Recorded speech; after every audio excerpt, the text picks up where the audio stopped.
Good morning, everyone. Books. We're going to talk a little bit about books this morning. I have my Disney love cup here because I love to read. And it's still February, Valentine's month, right?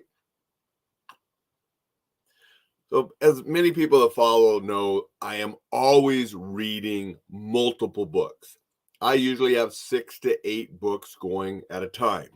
One of them will be a novel, and the others will be a variety of books on different topics, usually something in the health and fitness field, something in the self defense type field, maybe a biography going on, something in the communication or success or business fields. So I'm always reading multiple books. So every once in a while, I want to share with you a couple things that I've recently read. First is, recently read this novel, Lee Child, Andrew Child's No Plan B. The newest one that they wrote came out last year. Now, if you're a fan of Jack Reacher, you know that this is one of, I don't know, they've 20 some. He's been writing them for a long time. I've been a fan of Jack Reacher's for quite a few years.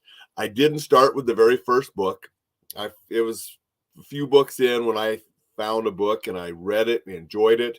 Then I went back and I read all of the earlier ones and got caught up. And I've been reading the new one every year since. And I really enjoy them. And they have changed. You read the reviews sometimes, which I don't really like to do often, but once in a while I'll see a review. And they have changed throughout the years. The Jack Reacher in this book is not really the same Jack Reacher in the first book. Well, that's natural. Everybody changes throughout the years. And now Lee Child is actually writing them with Andrew Child, his brother. And those aren't their original names. Those are pen names, yes. But they're still good, fun books. And that's what I read these for. I don't read these for any like breakout, I'm going to learn self-defense of how Jack Reacher beat somebody up or anything. No, these are fun. They were fun at the beginning. They're still fun. And I'm going to continue to read them because they're light, fun reading. Don't have to think a lot. Just let your mind go. Enjoy the stories. Enjoy the Jack Reacher character if you like characters like that, which I do. And just have fun with them. And I had fun with this one. I'm not going to tell you about the plot and all the storyline and stuff because you can go read that yourself if you're interested. But they are fun books to read. Another book I read recently, Surveillance Zone by Amy Toben. Really good book on surveillance. Now, this probably isn't practical for a lot of people. If you're not in the industry and working in positions where this is important, it might not be a book you want to read unless you're just interested in the realities of surveilling. And it's not the old stuff you think of in the movies. Actually, a lot of times it's just quite boring. And he admits that in this book. Surveillance can be very boring. And you want to look plain and fit in and not stand out and look boring, right? So it's not for everybody, but I found it a very interesting read. And it can help you blend in. And there's, things in here that could help you be the gray man. And you've heard me talk a little bit, and you'll hear me talk about it in the future as well, about being a gray man or a gray woman.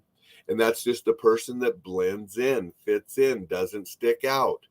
We want to do that when we're trying to make sure that we're not the target.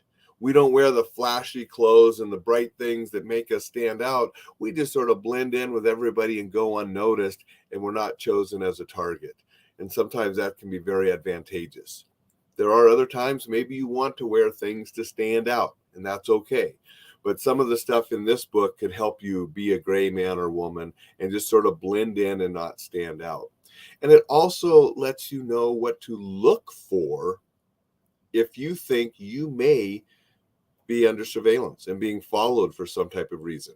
And if you're in a position where you might have to worry about that, knowing what to look for and knowing how, real surveillance operators work and what they do could be advantageous. So I thought this was a very well done book for the topic, and I enjoyed reading it. And the third book I wanted to talk about today, I haven't read recently. Actually, the first time I read it was back in 1989. Cheap Shots, Ambushes, Other Lessons, a down and dirty book on street fighting and survival by Marc Animal MacYoung. This was Marc's first book that he wrote in 1989. I actually bought this book when I was living in South Korea the first time with the U.S. Army. I bought this book. I bought Peyton Quinn's first book. I'll talk about that another day. But when I read this book, I thought to myself, yeah, I've witnessed that. I've seen that happen. Yeah, that makes sense to places that I've been going. This guy knows what he's talking about. This kind of stuff, yeah, it resonates with me and the bar fights and some of the things that I had been seeing, in my life. But I bring it up because it wasn't just reading this book that changed the path of my life in a big way. I wrote Marc a letter, and that's back when we wrote letters. And I wrote the letter, and Marc wrote me back. I'm going to say good morning to Jay, and yeah, some fun reading, definitely. And going to say good morning to Robin. Appreciate you guys being here and saying hello. Marc wrote me back, and this was back when we wrote real letters before computers. And we started a letter exchange. And because I got out of the Army and I wasn't in Korea anymore, and I was in the University of Montana getting my bachelor's degree. But then I set up a deal where we brought Marc up to give a lecture on safety to the University of Montana. And then he actually asked me to co-help him for a couple parts.